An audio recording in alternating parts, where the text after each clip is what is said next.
2 xonalik, lekin kvadrat kattaroq uy qidirayotgandingiz. Mana shunaqa variant sizga 9 etajlik turoqlisnik domlarini 2-etajdan tayyor remont uyimiz sotuvga chiqyapti. Manzili 9 bozordan To'nga ketaverishda, yo'lda o'ng tarafida birinchi liniyada joylashgan 2-etaj, 2 xona tayyor remont plus ipoteka ham bo'ladigan uyimizni hozir sizlar bilan ichki tarafini ko'rib chiqamiz. Ketdik.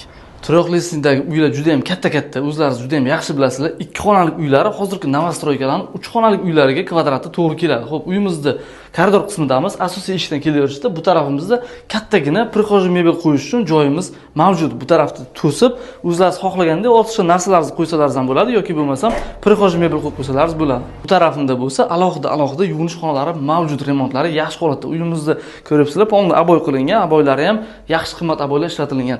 Bu tarafda oshxona qismi juda katta. Bemalol ovqat qilib, o'sha yerda o'zida ovqatlansalaringiz bo'ladi. Video davomida ko'ryapsizlar. Xo'p, asosiy eshikdan koridor bo'lib kelishimizda, demak, bu tarafda alohida ikkita xonamiz mavjud. Bu tarafda uyimizning egalari, demak, kladovkani ham eshik bilan yopib qo'ygan ekanlar. Juda ham yaxshi. Bu yerda ortiqcha narsalarni saqlashlaringiz mumkin yoki bo'lmasam shkafchi qilib o'zlaringiz kiyimlaringizni ilib qo'ysalaringiz bo'ladi.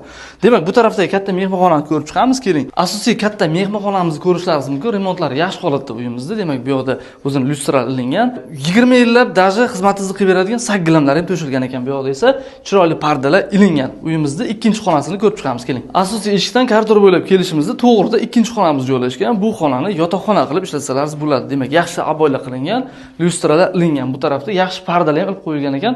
Xo'p, bu yoqda o'zini balkonga chiqadigan eshigi mavjud. Balkonimizda ham remontlari yaxshi holatda, bitta xona sifatida yoki qo'shimcha narsalaringizni saqlash uchun ishlatsalarsiz bo'ladi. Uyimizning narxi 575 million so'm deb baholanyapti uyimiz egalari tomonidan.